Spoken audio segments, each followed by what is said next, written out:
Je vous accueille aujourd'hui dans un nouveau webinaire, un sujet dont on parle énormément, qui est celui de l'intelligence artificielle.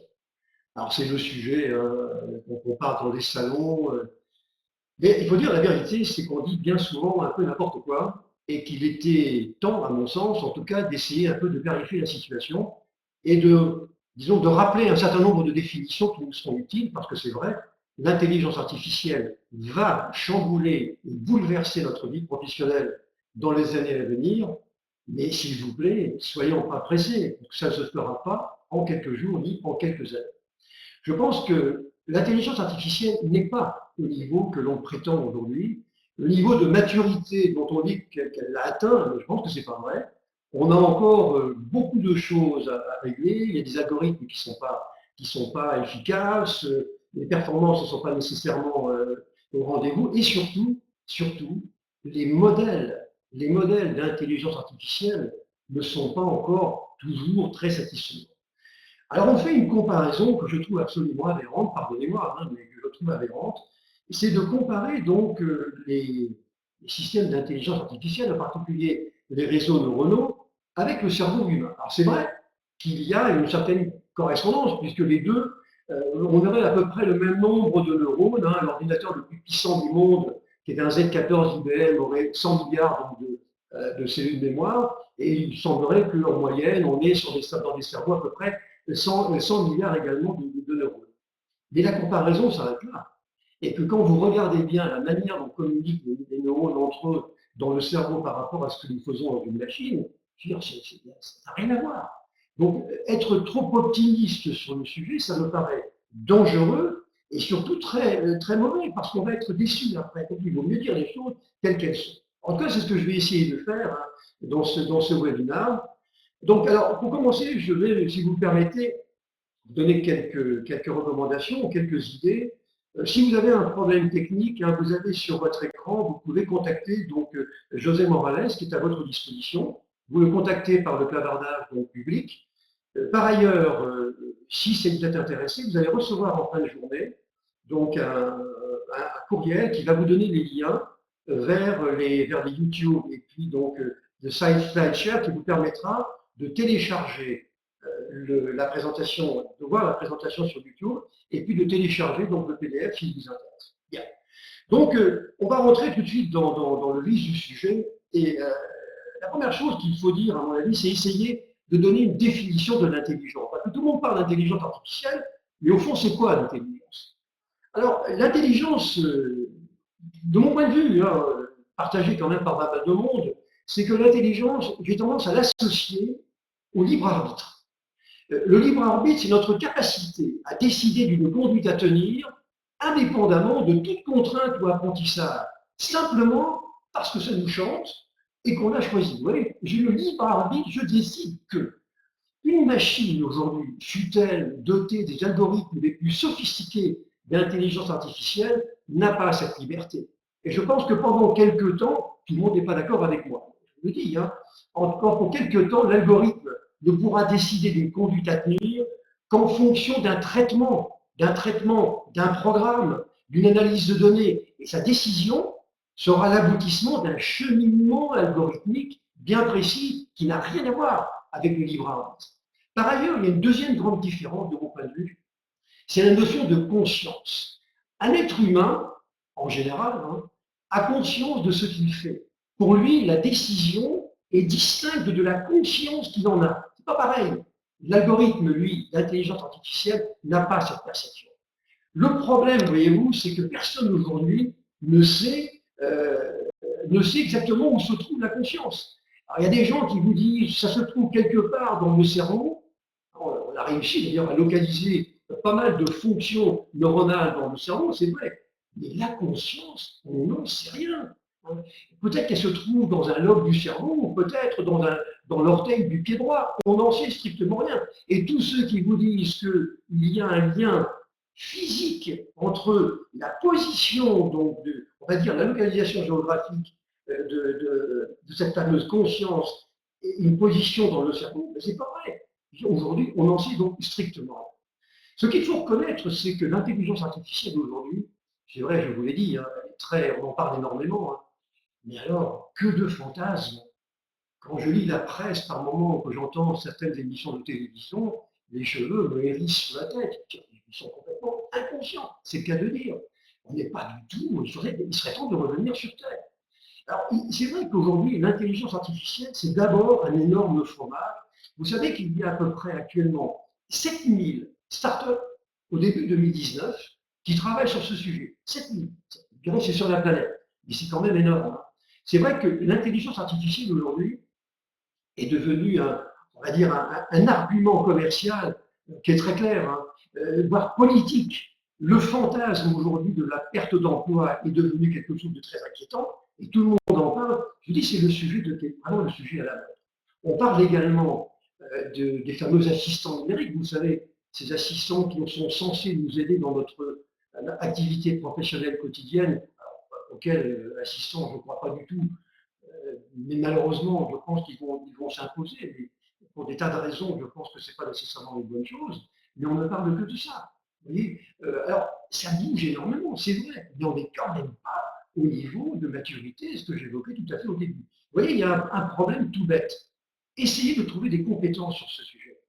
Des gens qui auront une compréhension, on va dire, des modèles mathématiques qu'il y a derrière, pas obligatoire, mais qui ont certaines connaissances du sujet, qui auront déjà mis en œuvre quelques API sur ce sujet, vous aurez beaucoup de mal à en trouver. Donc on va trop vite.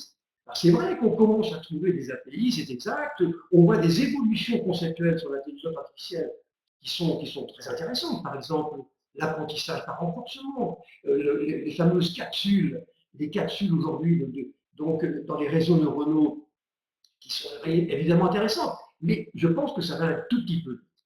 Maintenant, vous savez que l'intelligence artificielle donc, a de grandes exigences en matière de calcul, mais là, je pense qu'on est paré. On a fait beaucoup de progrès donc, récemment, en particulier sur les processeurs graphiques et puis des processeurs, on va dire, parallèles. Bon, mais quand même, il ne faut pas être trop rapide.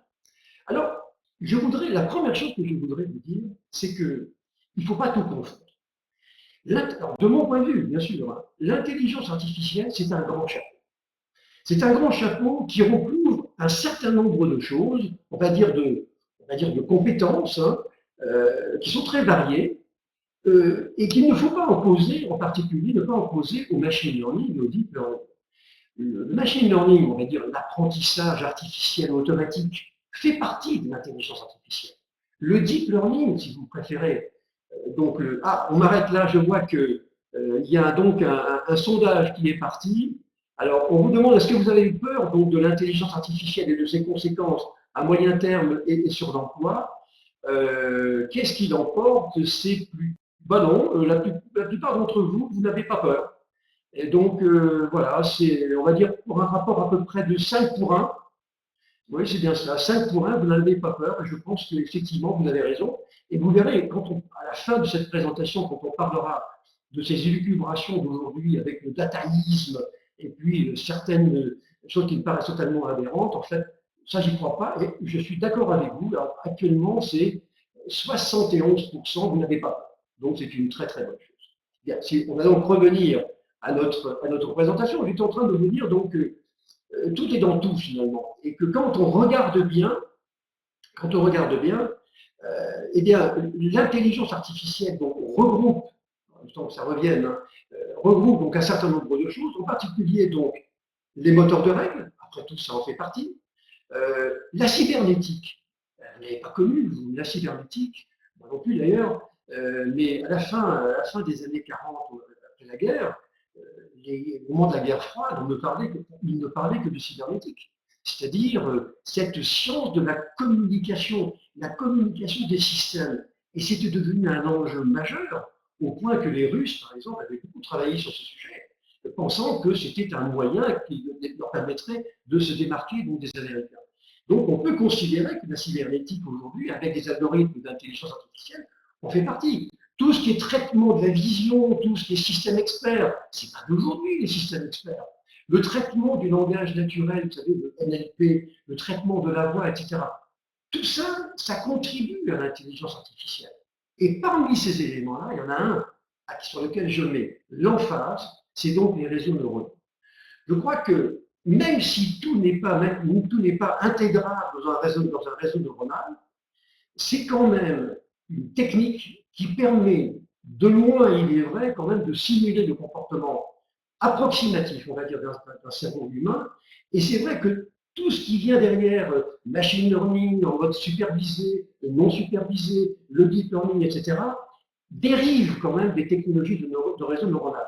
Et c'est pour ça que je vais, dans ma présentation maintenant, je vais passer par les réseaux neuronaux qui me semblent être la plateforme de base pour laquelle il faut avoir donc des connaissances qui sont précises, hein, et ensuite on regardera plus en détail tout ce qui concernera donc machine learning, deep learning et toutes les applications donc, qui vont derrière. Vous voyez, donc tout est donc. Donc on va commencer, si vous le voulez bien, on va commencer par les réseaux neuronaux.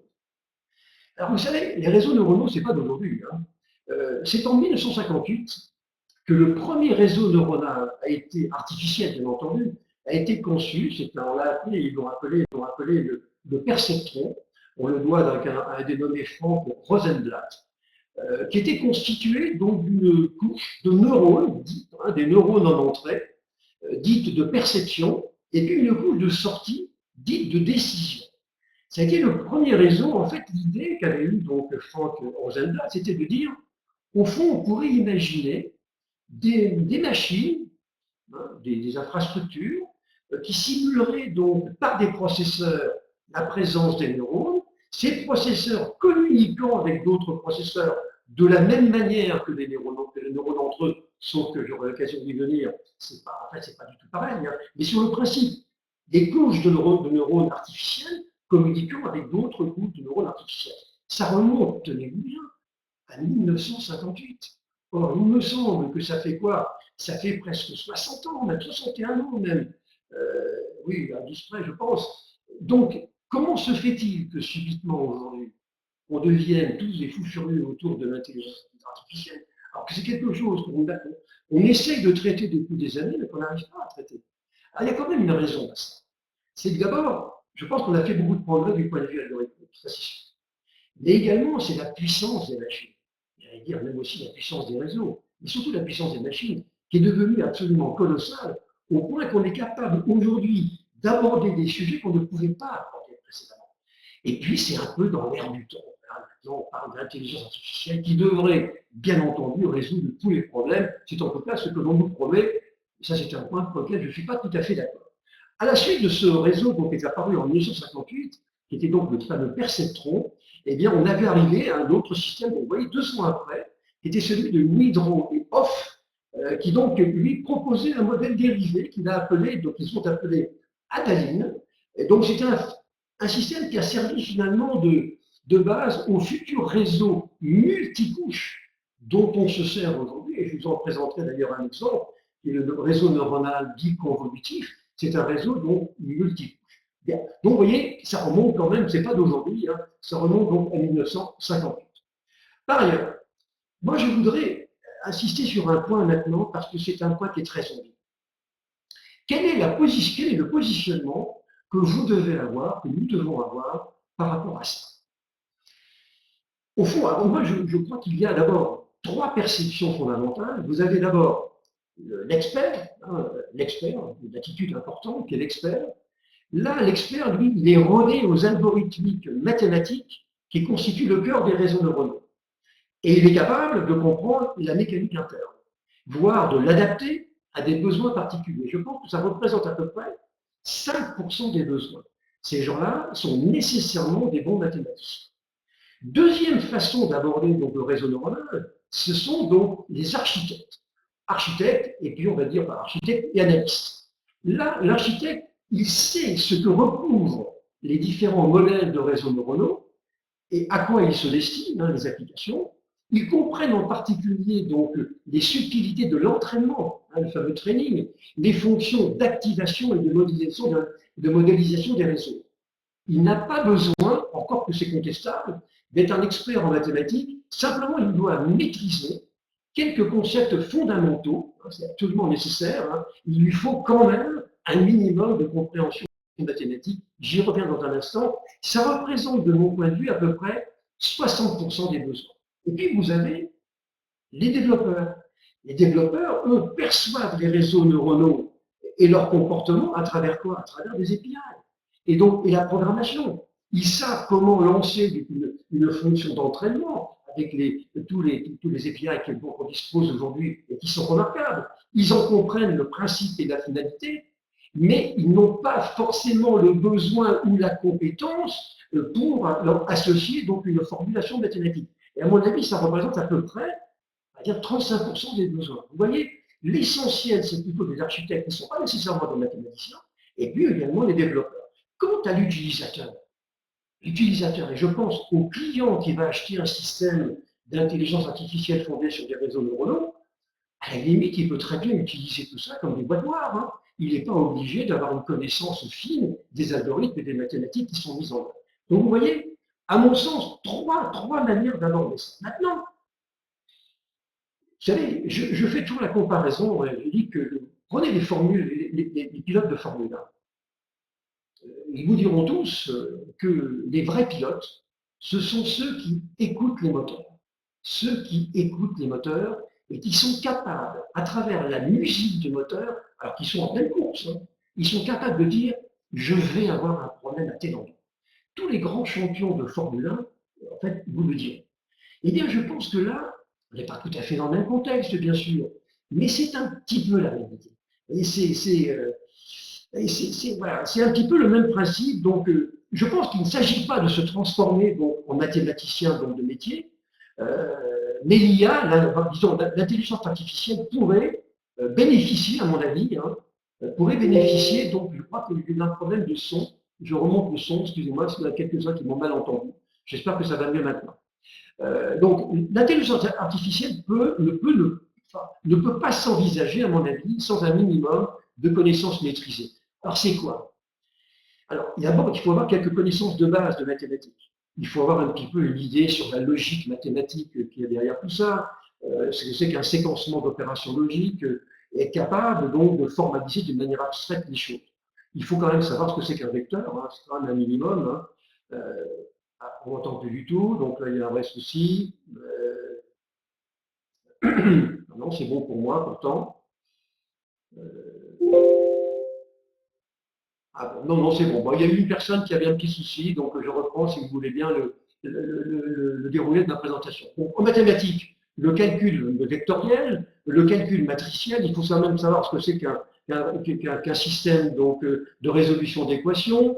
Bref, savoir ce que c'est qu'une dérivée et des intégrales. Vous verrez qu'il y a certaines techniques d'entraînement qui s'expliquent par la capacité de dérivabilité des fonctions d'apprentissage. Bon, si on ne sait pas ce que c'est qu'une dérivée, on va être un petit peu gêné. Avoir quelques idées quand même sur ce que sont les modèles statistiques. Vous voyez, donc la compréhension des critères statistiques, une médiane, un écart type.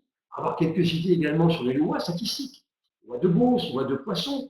Si vous voulez, alors, si je pense aux 5% de spécialistes qui sont vraiment des cracks en mathématiques, eh bien, ils ont besoin de savoir ce que c'est qu'une transformation de données, savoir ce que c'est qu'une convolution. La convolution, vous allez la trouver partout dans les réseaux convolutifs.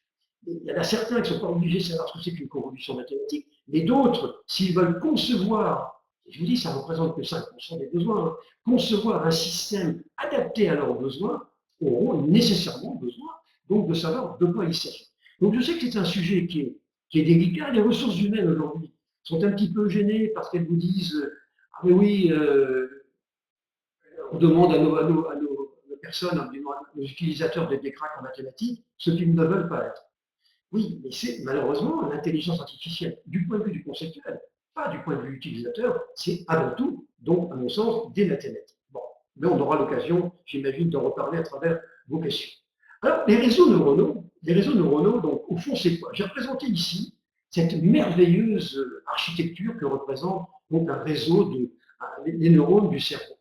Les neurones du cerveau, c'est constitué de quoi? On le voit sur ce schéma, vous avez un noyau avec ce qu'on appelle des axones qui leur permettent de communiquer avec d'autres neurones. Vous avez les notions de dendrites et puis donc tout ce qui permet donc de communiquer avec, de communiquer des informations. La grande différence, c'est qu'un neurone que nous voulons simuler avec nos processeurs, eh bien, contrairement à nos processeurs qui communique avec 2, 3 ou 4 autres processeurs dans un réseau manié. Là, c'est pas pareil. Chaque neurone est capable de communiquer avec des milliers d'autres neurones à travers des axones, dendrites. Et donc, vous voyez, il n'y a pas photo. C'est pas du tout la même chose. On n'est pas du tout dans le même monde. Et la comparaison, donc, elle va s'arrêter là. Donc, ce qu'il faut bien voir, c'est que nous avons emprunté, on va emprunter donc la notion, donc, le terme, on va dire, de réseau neuronal, mais qu'en fait, on est très loin de tout ça. Et on va voir comment on implémente donc cette notion de réseau neuronal. On va voir ça juste après dans le principe du réseau neuronal. Bien. Alors d'abord, je vous dis, hein, la définition sur le réseau neuronal, ce sont des plateformes sur lesquelles seront implémentés donc des algorithmes qui vont donc simuler le comportement d'un cerveau humain à travers les fameux synapses et neurones et parasystèmes de couches de processeurs à travers donc, des couches multi, hein, comme on l'a évoqué, donc avec le multiperceptron, et donc reliés par des connexions réseau qui sont donc les dendrites et les synapses. Un je vous l'ai dit, reçoit des signaux qui sont transmis par d'autres neurones, et il y en a énormément. Ce qui est fantastique dans cette affaire, c'est que le neurone, quand il reçoit une information, en fait, il fait la somme de tout ce qu'il reçoit. Et comme il a un rôle qui est bien déterminé, il fait la somme de tout ce qu'il reçoit, et si ça dépasse un certain niveau d'excitabilité, il envoie un signal. Il envoie un signal le long de son axone vers d'autres neurones biologiques. Et bien entendu, ceci se fait à une vitesse absolument fantastique. Et le signal peut diminuer ou au contraire renforcer l'activité des neurones qui le reçoivent selon que les synapses sont excitatrices ou au contraire inhibitrices. Eh bien, un neurone formel, eh bien, il va essayer de simuler ça avec donc les synapses qui sont donc modélisées, on va voir maintenant, par une notion donc, de poids, et puis le corps cellulaire qui est donc modélisé pour une certaine fonction de transfert que l'on va appeler donc l'activation, et donc l'axone sera donc l'élément de sortie. Mais vous voyez, les amis, on est quand même très très loin de la réalité. On est vraiment dans un système du début, du commencement de l'ABC, on va dire de la copie de ce qu'est véritablement un neurone biologique. C'est pas du tout la même chose. Donc il faut être bien conscient de la chose. Le principe donc d'un réseau neuronal, je vous l'ai représenté ici.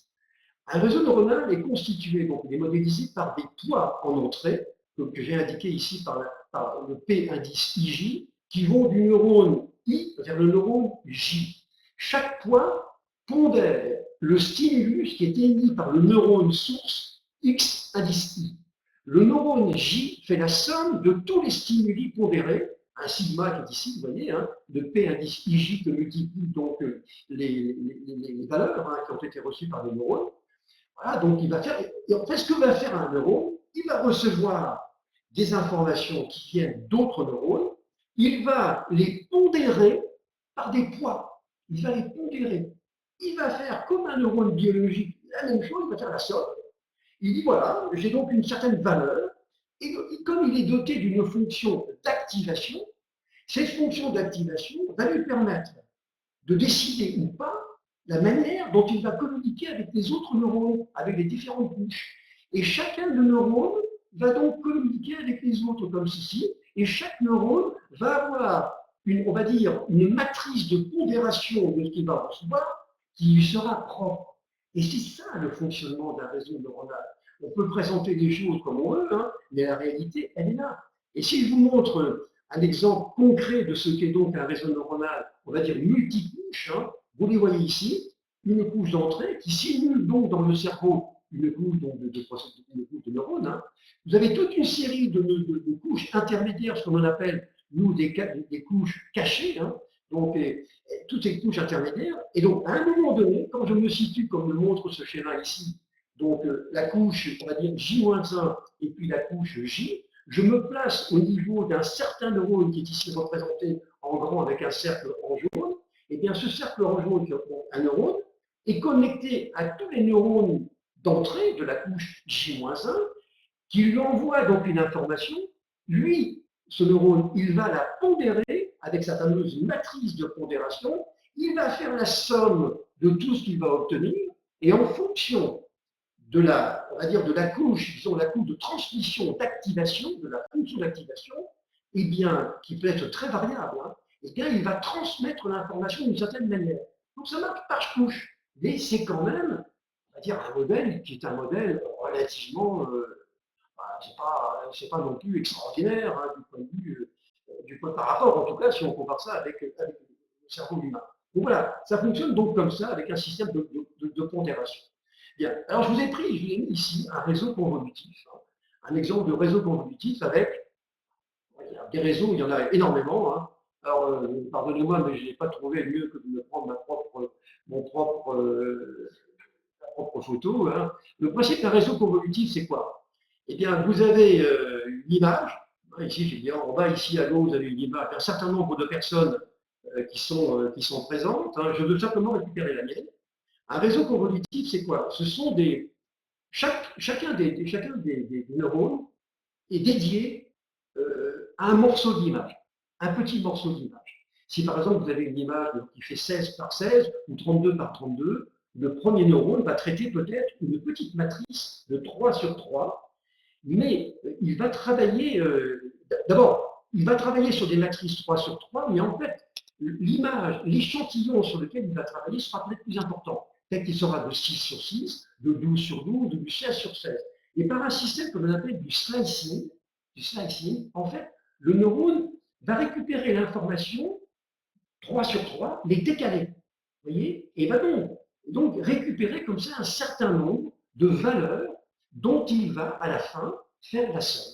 Avec un certain nombre d'opérations ici qu'on appelle le relu, également le pooling, et in fine, à la fin du fonctionnement d'un réseau convolutif, eh bien, chacune des zones que l'on va essayer d'analyser sera représentée par une valeur que j'ai mise sous la forme d'un vecteur, ici qui est en violet.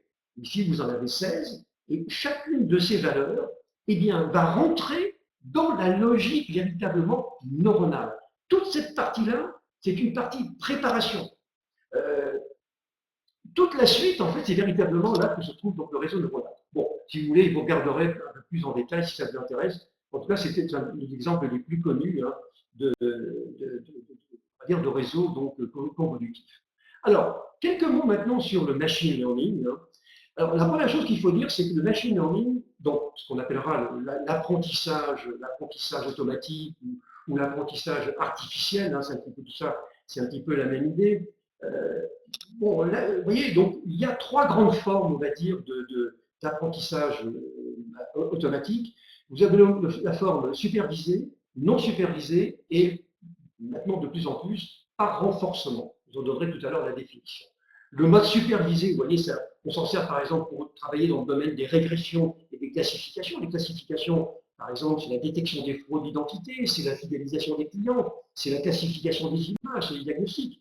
Vous voyez, alors que la régression, c'est par exemple l'estimation de croissance d'une population, c'est l'estimation d'une durée de vie, c'est des prévisions donc, de marché, des prévisions météo, des prévisions de publicité, de popularité de publicité.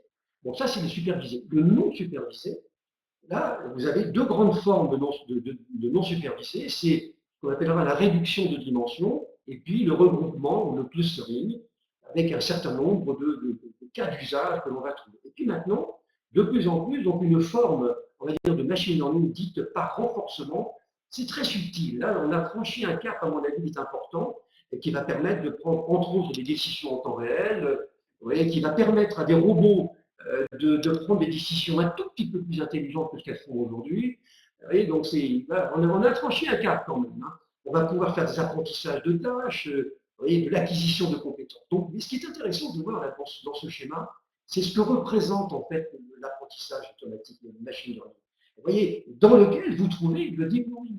Le deep learning n'est rien d'autre finalement que l'apprentissage automatique, si ce n'est qu'il utilise systématiquement des réseaux neuronaux, alors qu'un apprentissage automatique peut très bien fonctionner sur d'autres architectures de machines. Vous voyez, ça c'est un schéma qui, à mon avis, résume, à mon avis, assez bien donc, ce qu'est évidemment le machine learning. Alors, définition. Donc, machine learning, ça décrit un process donc, de fonctionnement d'un système d'intelligence artificielle doté d'un système d'apprentissage. En gros, c'est ça. On va lui apprendre à faire quelque chose. Et donc, c'est un apprentissage, donc un algorithme qui apprend un concept, on va dire d'une manière progressive. Par exemple, apprendre ce que c'est qu'un objet, un visage, une langue, un comportement, un sentiment de plus en plus maintenant. Alors, par exemple, appliqué aux réseaux neuronaux, ça sera donc l'opération qui va consister justement à ajuster tous les paramètres du réseau. Vous voyez, les fameuses pondérations. C'est là-dessus qu'on va jouer de manière à ce qu'il n'arrête pas de... Si je lui présente un certain nombre de photos de Madonna et qu'il me dit c'est une girafe, je dis non, c'est pas une girafe, c'est Madonna. Et si encore il continue à confondre Madonna avec une girafe, que Madonna me pardonne, c'est une plaisanterie bien entendu, si il continue à fonctionner et confondre, ça veut dire que c'est moi qui, dans la pondération du système d'apprentissage, du système de machine learning, me suis trompé. Et donc c'est ça. Donc c'est quelque chose qui se fait par itération successive. Et je vous dis tout de suite, qui peut être très long. Et des fois, ça peut durer des heures pour faire un apprentissage. Bien. Alors, donc, vous voyez, donc, processus itératif avec deux types de données sur lesquelles on aura l'occasion de revenir. Des données qui sont labellisées ou non, avec ce qu'on appellera donc du dataset.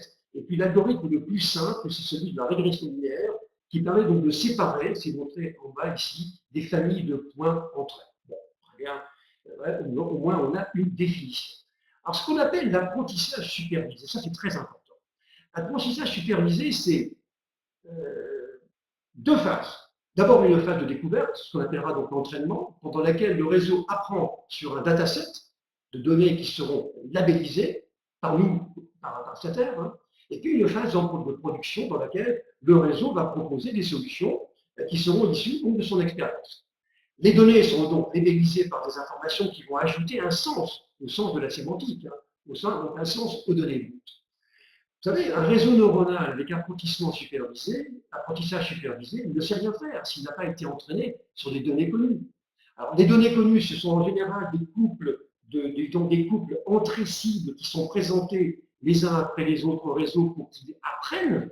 Alors, s'il apprend à reconnaître Madonna, il faudra lui apprendre à reconnaître Mick Jagger pour les Stones Rolling Stones, c'est pas tout à fait vrai. C'est pour ça que c'est quand même, vous vous rendez compte de la différence.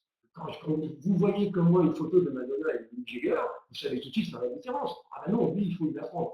Donc on est quand même relativement loin, disons, des capacités d'un cerveau humain. Vous voyez. Donc en fait, on va lui apprendre à reconnaître des choses.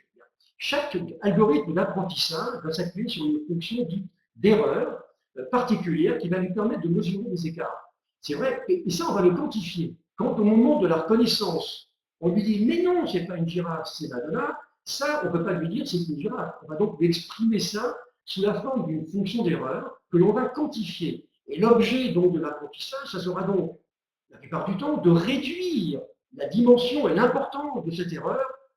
Et s'il dit à un moment donné c'est Madonna jeune, Madonna un peu plus âgée, là ça me convient tout à fait. Mais je ne veux pas qu'il confonde avec une girafe. Bien. La nature, la fonction d'erreur dépend bien entendu donc, des objets à reconnaître. Alors, quelques idées, par exemple, c'est la méthode des moindres carrés, c'est l'entropie croisée donc, dans la classification, et puis vous avez un grand nombre d'algorithmes, l'algorithme de réduction du gradient, par exemple, ou une extension de ce mode gradient avec une rétropropagation vers les neurones arrière. Bon, c'est pas la peine de trop entrer dans les détails, vous voyez, on va superviser. Parce que là, il y a un sujet qui est extrêmement important. Après s'être posé les bonnes questions, il faut choisir un dataset. Je vais apprendre à mon réseau à prendre de bonnes décisions et à faire de bonnes reconnaissances, mais il faut d'abord que je lui donne à manger. Et donc, je lui donne des bons datasets, des bons, on va dire, des bons fichiers de données sur lesquels il va apprendre. Et donc, j'aurai à me poser des questions, d'abord sur l'adéquation de l'algorithme du modèle, le nombre de features, donc d'éléments qui vont caractériser l'échantillon sur lequel je vais faire mon apprentissage, le nombre de possibilités de sortie en me posant des questions sur la proximité des sorties. Parce que si j'ai des sorties qui sont très proches les unes des autres, ce sera beaucoup plus difficile à faire que si c'est vraiment très différent. Un camion et une girafe, c'est plus facile qu'un camion et une camionnette. Vous voyez. Donc, on va dire la proximité des sorties. Ce sera aussi donc la nature de l'algorithme, hein, on a évoqué son adéquation, et puis également la distance qu'il peut y avoir donc, entre les échantillons. Alors, ce problème des datasets est très embêtant. Très embêtant parce que de lui dépend, on va dire, l'adéquation et la qualité de ce que j'aurais fait et du bon apprentissage. Or, la plupart du temps, ce sont des fichiers que l'on achète. Et ce sont des informations qui nous concernent ou qui me concernent. Eh bien, on les achète chez des fournisseurs. On peut donner quelques exemples. C'est peut-être pas ici le cas, mais pour Google, par exemple, il a une bibliothèque de 9 millions d'images. Il y a 7 millions de vidéos qui ont été labellisées. 14 millions d'images catégorisées. Je ne sais pas comment ils ont obtenu ça. Hein. Bon, ça concerne des objets courants. Google a indiqué qu'il avait compilé 3,5 milliards d'images disponibles publiquement donc, sur Instagram en utilisant les hashtags comme label pour chaque image. Facebook, de son côté, il a construit donc, une bibliothèque qui fait plus de 3,5 milliards de photos, bon, qui s'appelle Coco, hein, un projet hébergé chez GitHub, et puis il y en a énormément d'autres. Hein. Donc vous avez des datasets. Alors, pourquoi est-ce que j'insiste sur ce point? C'est parce que, comme le montre ce schéma, euh, quand vous travaillez, vous voulez faire un apprentissage avec des réseaux neuronaux, machine learning ou en deep learning, et que vous voulez donc apprendre d'une manière efficace à votre réseau neuronal, ne pas se tromper, donc le choix que vous allez faire va dépendre de plusieurs critères. D'abord de la qualité du modèle que vous aurez choisi, donc la qualité du dataset. Si vous avez un fichier avec plein de doublons, et surtout des distances trop faibles entre les différents échantillons, ça va entraîner de l'ambiguïté. Et puis la proximité des sorties. Vous savez, au-delà d'un certain seuil, on va dire en volume, les échantillons nouveaux n'apportent que du traitement en plus, sans véritable efficacité. Alors maintenant, il y a une question fondamentale à laquelle je vous réponds tout de suite. C'est que, contrairement à ce que nous disent donc contrairement donc, à ce que nous disent donc les fournisseurs, eh bien, il n'y a pas, je suis allé un peu trop vite, pardonnez-moi, et je vais remonter un petit peu là, il n'y a pas de relation entre le volume des données que vous avez en entrée et la qualité de la décision que vous prenez. Tous ceux qui vous disent achetez chez moi 1 million d'images, vous prendrez une décision 10 fois meilleure que si vous avez simplement 100 000 images, c'est pas vrai. Ce n'est pas vrai. C'est une escroquerie, c'est faux. C'est pas possible parce qu'il n'y a aucun moyen aujourd'hui de relier mathématiquement le volume de données avec ses features et ses attributs avec la qualité d'une décision. Voilà, c'est très, on va dire, c'est très approximatif ce que l'on fait. Vraiment, c'est de l'apprentissage par itération. Donc, il faut vraiment se méfier sur ce sujet. Ce n'est pas du tout ce que l'on nous dit. En tout cas, c'est ce que j'ai voulu montrer avec donc ce schéma. Bien. On parle également, quand on évoque donc, les problématiques de machine learning, on parle beaucoup de sous-apprentissage et de surapprentissage. Alors, ce que je pouvais dire, donc, le surapprentissage, ça correspond au fait que le modèle s'adapte bien, voire trop bien aux données d'apprentissage. Voilà. Ce n'est pas forcément une bonne chose. Il faut faire attention à ça, ce n'est pas forcément une bonne chose, de même que le sous-apprentissage, qui lui s'applique à une situation où le modèle, voyez, donc, le modèle donc, est brillant, là. Le modèle donc, est incohérent ou insuffisant dans certains cas. C'est pas bon d'être trop bon, c'est le cas de le dire, et c'est pas bon d'être trop mauvais. Ce qu'il faut, c'est essayer de trouver donc, une situation un petit peu donc, intermédiaire. Et l'objectif donc d'un bon modèle, ce sera donc de se situer entre les deux extrêmes et qu'on ne puisse pas soupçonner notre système d'apprentissage d'être under ou overfitting. C'est-à-dire qu'on est bien dans la bonne moyenne. Vous voyez comme c'est simple. Et essayez de trouver des algorithmes, des mathématiques pour vous guider, je serais bien du plaisir parce que vous n'en trouverez pas. Bien. L'apprentissage non supervisé, c'est autre chose. L'apprentissage, là, vous ne vous aidez pas par un dataset pour apprendre à votre réseau et à votre système de machine learning comment ça fonctionne. Vous lui dites, bah, débrouille-toi tout seul. Voilà. Eh bien, de ce point de vue-là, il y a une grosse ambiguïté également. C'est qu'il y a beaucoup de fournisseurs qui disent, non, non, achetez chez moi donc des datasets, ça coûte cher d'ailleurs, hein, achetez chez moi et vous allez faire de très bons apprentissages. Moi, je pense que l'avenir n'est pas là. Si à chaque fois qu'on doit apprendre quelque chose, et puis ça va évoluer dans le temps, il faut à chaque fois donc évaluer, donc changer donc, les systèmes de dataset, on n'y arrivera jamais.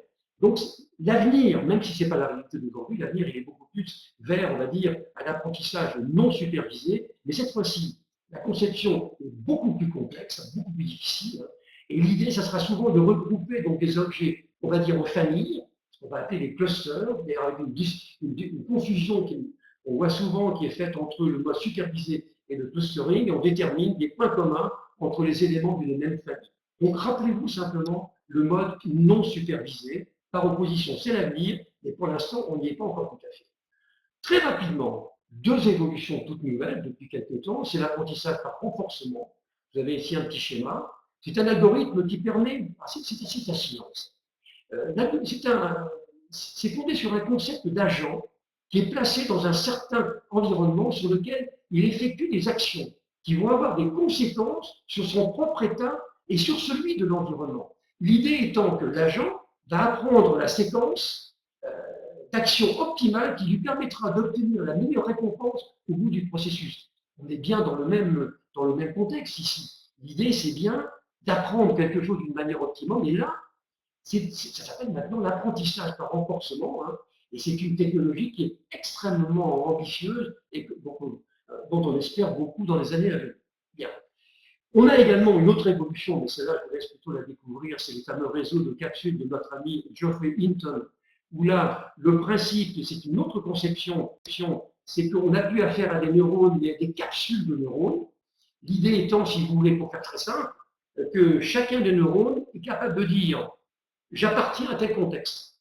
Vous voyez, en embarquant donc un certain nombre d'éléments caractéristiques, la pose, hein, qu'on appelle la pose, c'est-à-dire sa position, sa taille, son orientation, sa luminosité. Et donc, par exemple, ce sera des moustaches, on le voit ici. Ah, c'est pas la peine de mettre des moustaches à Madonna, elle n'appartient pas à l'image de Madonna. Mais l'idée, c'est bien ça.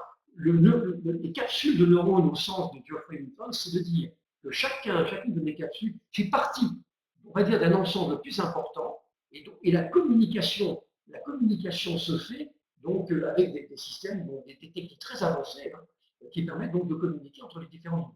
Alors, vous verrez, on en parlera dans quelques temps, donc les réseaux de capsules de Geoffrey Hinton. Le deep learning, donc bien entendu, on arrive maintenant donc, de la même manière qu'on a évoqué donc c'était donc le machine learning. Le deep learning, bon, on connaît, hein, c'est l'apprentissage en profondeur, hein, un ensemble donc, de méthodes qui bénéficient des progrès donc, effectués en réseaux neuronaux, on vient de le dire à l'instant, toujours les mêmes phases, une phase d'éducation et d'entraînement, et puis une phase de mise en production, mais cette fois-ci souvent avec extraction donc, automatique des caractéristiques d'entrée, c'est ce qui est montré d'ailleurs sur ce schéma ici, avec l'entraînement, l'entrée, le niveau 1, le niveau plus élevé au-dessus, niveau final, et on finit par déterminer que j'ai reconnu un chien. Vous voyez, la grande différence, n'oubliez jamais ça, les grandes différences qu'il y a entre le machine learning et le deep learning, c'est d'abord le volume de données traitées, labellisées pour l'entraînement, et ça nécessite une grande puissance de calcul, ça c'est pour le machine learning, et par contre pour le deep learning, c'est le nombre de couches intermédiaires. Avec le machine learning, on a quoi? On a 3, 4 couches intermédiaires, peut-être un peu plus, mais en deep learning, on peut en avoir 100, 200, voire 500. Donc ça veut dire que les temps de traitement sont plus du tout les mêmes, c'est beaucoup plus compliqué. Bon, alors on a des plus connus, donc on en a déjà dit un mot, c'était le réseau des réseaux de deep learning convolutif qu'on a déjà évoqué.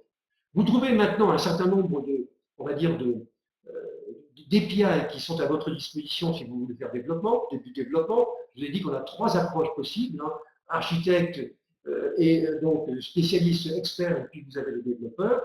En deep learning, vous avez déjà tout ça, vous avez CMTK chez Microsoft, vous avez Caffe qui est l'un des plus connus. Le plus utilisé aujourd'hui, c'est TensorFlow, vous avez Theano, vous pourrez vous le détailler de façon très approfondie. Bon, vous avez au moins une liste.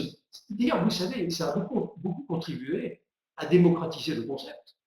Avant, quand il fallait écrire à la main, faire soi-même le codage, maintenant on a quand même un certain nombre de, on va dire, d'API qui sont à notre disposition et qui nous permettent, qui nous évitent d'avoir à développer trop de code. On va utiliser ces composants.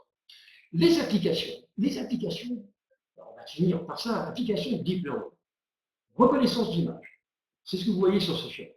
Assistance aux véhicules autonomes, traduction automatique, diagnostics médicaux, c'est la modération automatique des réseaux sociaux, c'est la détection automatique des pièces défectueuses, c'est le trading donc, et les prévisions financières, ce sont les recommandations en tout genre, la détection des malwares, le traitement du langage naturel, la détection des émotions. Vous avez un vendeur qui appelle un client, si vous avez un système derrière qui vous indique attention, ce n'est pas le moment de lui proposer quelque chose parce qu'il est de mauvaise humeur, c'est ça que tu le dis. Donc, analyse de texte, détection d'émotions, détection d'attaques de type APT, c'est le pilotage des robots par des mécanismes un peu intelligents, je vous l'avais dit, c'est l'identification aussi des logos et des photos dans une masse d'images, la détection des comportements anormaux en voiture, la classification d'images, l'analyse des radios, voire d'IRL. Donc, le nombre, enfin, la diversité des applications est absolument colossale. Et on peut raisonner à l'envers, parce qu'au fond, c'est ça que vous allez vous poser comme question. Vous pouvez vous dire, j'ai un problème à traiter. Quelle est la meilleure solution pour le traiter? Eh bien, je vous l'ai mis ici. Vous avez un problème de contrôle de processus? Allez plutôt vers des réseaux à fonction radiale de base. Vous verrez, donc, je ne rentre pas dans les descriptions donc, précises de tous ces réseaux. Vous avez des problématiques de diagnostic de machines. Eh bien, vous passerez par des perceptrons multiniveaux. Pareil pour les diagnostics médicaux. Si vous voulez faire un ciblage marketing, passez plutôt par des réseaux avec rétropropagation. Si vous voulez gérer des portefeuilles pour le bien de vos clients, utilisez des algorithmes, superviser les classifications, etc. Si vous voulez faire de la reconnaissance vocale, vous tomberez dans les perceptions, donc les perceptrons multiniveaux, voire donc des réseaux convolutifs, etc. C'est pas idiot, vous savez, de se dire j'ai un problème à traiter, quelle est la meilleure solution pour le traiter?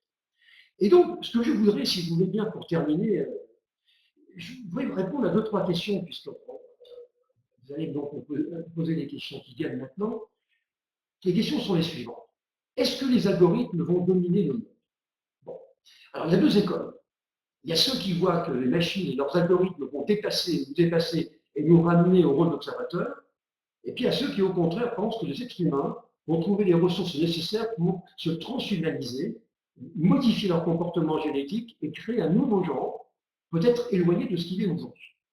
Alors, si je prends quelques commentaires qui ont déjà été faits par des personnes qui ne sont pas. Il y en a une qui est morte malheureusement là-dedans, le Britannique Stephen King, et ce sont des gens qui étaient quand même assez inquiets. Ou Elon Musk, bien connu, hein, Elon Musk, qui dit il faut être très prudent avec tout ça. Stephen Hawking disait le développement de l'intelligence artificielle complète peut signifier la fin de l'espèce humaine. Et une fois que les humains l'auront développée, elle prendra son envol et se reconstruira à un rythme de plus en plus rapide. Et les humains sont limités par leur évolution biologique et très lente et ne pourront pas suivre et seront remplacés. Je vous l'ai mis ici parce que quand même, c'est Stephen Hawking, c'est pas n'importe qui. Et donc, ça valait la peine, mais il y en a d'autres qui disent des choses tout à fait équivalentes, à commencer, mettons, par Bill Gates, par exemple. Bon, autre question qu'il faut se poser pour terminer, hein. Est-ce que les algorithmes ont besoin d'être intelligents pour nous remplacer? Bon, pas du tout. Je pense qu'on fait une erreur fondamentale. C'est qu'on dit les algorithmes et les réseaux neuronaux, etc., vont être des systèmes hyper intelligents. Ce n'est pas vrai. Ce n'est pas vrai. Ils ne seront pas hyper intelligents. En tout cas, ils ne sont pas plus intelligents que nous, c'est pas vrai. Par contre, là où ils seront meilleurs, c'est en nous copiant. Vous voyez, quand ils apprennent par cœur des conditions pour faire un diagnostic médical et qu'ils vont pouvoir tester à un moment donné ou interroger à un moment donné 10 millions de situations médicales et de pathologies, là, ils nous sont supérieurs, c'est vrai. Et quand on aura des assistants personnels qui seront capables instantanément d'aller regarder quelles sont toutes les possibilités de connaissances, de gestion de connaissances que j'ai dans l'entreprise, je veux dire, ça c'est vrai. Hein. Mais quant à vouloir nous copier, ça c'est pas vrai du tout. Hein. Et ils ne nous dépasseront, et c'est d'ailleurs le cas maintenant, hein, que sur le fait qu'ils sont plus performants pour accéder à des données importantes en termes de volumétrie. Et je termine par un point, si vous voulez bien. Je suis dans les temps, donc ça va. Il y a même maintenant, c'est quand même de la folie, hein, maintenant il y a une religion des données. Alors, il ne manquait plus que ça. Hein. On revient au fétichisme. Hein, ça commence à être n'importe quoi. Euh, je vous recommande, hein, je pense que vous avez dû le lire, le voir, le livre, qui est remarquable d'ailleurs, de Yuval Noah Harari, Homo Deus, qui est venu apporter un éclairage intéressant au débat. Mais bon, c'est quand même relativement inquiétant. Moi, je ne suis pas du tout d'accord avec ces conclusions, mais ça n'empêche pas que ça vaut la peine quand même d'être lu. Puis il y a une nouvelle philosophie donc, qui s'installe, qu'on appelle le dataïsme, qui est arrivé en Californie, qui possède des grands prêtres déjà maintenant, des évangélistes technologiques. Et pour ces nouveaux prophètes, le dataïsme est une foi universelle au sens religieux du terme. C'est-à-dire que les dieux de demain, eh bien, c'est ça. Ce sont des algorithmes. Et soyez pas étonnés, hein, on en est là aujourd'hui. Vous avez des grands-messes du dataïsme qui se font en Californie. Alors, on est en train d'adorer comme du temps d'Amon-Ra chez les Égyptiens. Je trouve ça absolument aberrant, mais c'est comme ça.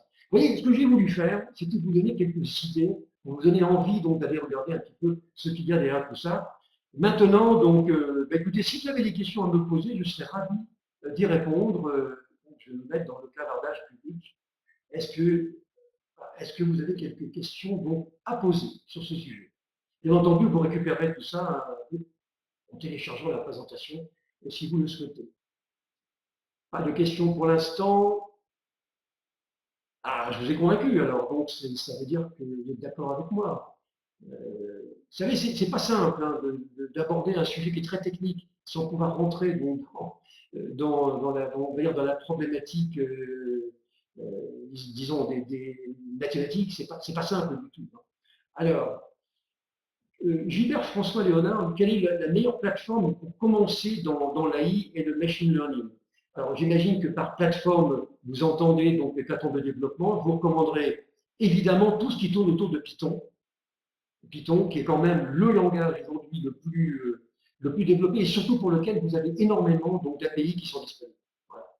Une autre question qui est posée par Yvon Beauregard, donc j'ai une base de données avec des problèmes, des solutions. Quelle serait la meilleure approche pour automatiser des décisions sur les prochains problèmes entrants? Eh bien, vous les avez. Hein, là, vous êtes typiquement dans du machine learning avec apprentissage. À vous cette fois-ci de constituer donc, vos datasets. Vous n'allez pas pouvoir les acheter, je ne crois pas en tout cas. Et donc, à vous de constituer donc, un dataset pour le faire, de créer donc des cas d'école que vous apprenez à votre système de machine learning. Vous lui faites faire un training qui ne confonde pas tout. Normalement, vous devriez bien y arriver. Autre question, apparemment vous êtes convaincu. Alors ce qui est sympathique, c'est que vous êtes toujours aussi nombreux, donc ça veut dire que vous ne m'avez pas abandonné au passage pendant la durée de cette présentation. Mais écoutez, on a dit d'être bien dans les temps, hein. Il n'y a pas d'autres questions? Ah si. Est-ce qu'il y a un risque, est-ce qu'il n'y a pas un risque en créant nos datasets d'influencer l'apprentissage? Mais bien entendu. Et vous avez effectivement mis le doigt sur un vrai souci. Et c'est exact. Et vous ne pourrez pas faire autrement. Pas faire autrement. Vous êtes obligé, vous êtes compétent, vous avez une expérience, vous avez une connaissance. Et donc forcément, vous allez le faire. Donc essayez, dans la mesure du possible, j'allais presque dire d'être honnête intellectuellement. Donc, je sais que vous êtes honnête, mais l'idée c'est d'être impartial. N'essayez pas d'orienter l'apprentissage vers des choses. Hein. N'essayez pas, mais ça sera compliqué quand même de ne pas être, de ne pas être partial. Donc, autre question, quel outil ou logiciel est disponible pour ça? Alors, vous avez, alors, vous l'aurez dans la présentation, il y a un certain nombre de produits qui existent aujourd'hui. C'est pas extraordinaire. Hein. Pour constituer nos propres datasets, je dois dire que c'est pas l'idéal, mais il y en a un certain nombre. Je prends votre nom, donc Ben Mansour Tijani, je vous répondrai spécifiquement à vous. Il y a un certain nombre d'outils qui ne sont pas fabuleux. Il y a donc Bob Cashflow qui demande, est-il vrai que les AI peuvent devenir racistes ou sexistes, par exemple? Mais évidemment, évidemment. Mais ça tient à quoi? Vous savez, je vais vous dire un truc qui est tout bête. Imaginez que vous passiez un apprentissage avec uniquement, on va dire, uniquement des hommes, uniquement des femmes. Votre système de machine learning ou de deep learning, d'intelligence artificielle, comment voulez-vous qu'il sache qu'il y a aussi des femmes ou qu'il y a aussi des hommes? Il voit simplement que les hommes, que des femmes. Donc forcément, il est sexiste. Tout dépendra donc de l'importance de ce que vous allez faire, euh, l'importance de ce que vous allez construire en termes de dataset. Forcément, il est sexiste. D'ailleurs, aujourd'hui, si vous posez la question, c'est bien entendu parce que vous avez vu ce qui s'est passé récemment. On a déjà accusé certains algorithmes d'être racistes. C'est vrai. Moi, je suis tout à fait capable de construire un algorithme qui va être stupide et raciste. On ne pourra pas s'en empêcher. Je vous dis, pour l'instant, c'est ça qu'il faut comprendre, c'est que pour l'instant, finalement, l'intelligence artificielle, ce n'est qu'une très pâle copie de ce que nous sommes capables de faire. Si nous avons des relents de racisme, de xénophobie ou de sexisme, évidemment, vous allez les retrouver là-dedans. C'est une certitude. Autre question. Donc, comment on devrait commencer à apprendre de l'IA, le parcours à suivre? Le parcours à suivre, je saurais trop vous recommander de venir assister donc au séminaire, au cours que je vais donner donc, le 4 mai donc, à Montréal, où là on rentrera dans le détail de plein de choses et on va pouvoir évoquer des tas de sujets qui sont passionnants. Marc Lamontagne me demande, croyez-vous qu'un jour on va inclure la conscience de l'intelligence artificielle? Ça, c'est la grande question. J'y crois pas. Je n'y crois pas parce que d'abord, on ne sait même pas ce que c'est. J'ai quand même un gros avantage. Même si j'ai qu'un seul neurone dans ma tête, eh bien, je crois que j'ai quand même un gros avantage sur les systèmes artificiels, c'est que j'ai quand même mon libre arbitre et je suis capable d'avoir conscience de ce que je fais. Vous voyez, j'ai conscience aujourd'hui que pendant que je vous parle avec plaisir, il fait chaud ici à cause des spots. Vous voyez, il y a un certain nombre de choses dont j'ai conscience. Comment voulez-vous qu'un algorithme ou un système d'intelligence artificielle puisse avoir la même chose? Ça, j'y crois pas du tout. Hein. Donc, la fameuse conscience. Mais c'est intéressant. Si jamais on arrive à démontrer que la conscience se trouve quelque part dans le cerveau, alors là, ce serait différent. Ça serait différent. Et peut-être que là, mais pour l'instant, on n'en sait strictement rien. Personne n'a avancé sur ce sujet. Bien. Donc, on va terminer donc cette présentation. Donc, oui, je vous attends si vous le souhaitez. Merci pour vos remerciements. Je vois que ça vous a intéressé. Je suis à votre disposition, bien entendu. Hein. Si vous voulez qu'on continue donc à clavarder, voire à discuter ensemble, je serais ravi de parler de tout ça parce que vraiment, croyez-moi, c'est un sujet qui est passionnant et qui est un sujet qui nous met en cause, hein, nous, en tant qu'individus aujourd'hui. Et c'est quelque chose dont il faut absolument parler. Merci infiniment, mes amis. J'espère vous retrouver bientôt. Au revoir.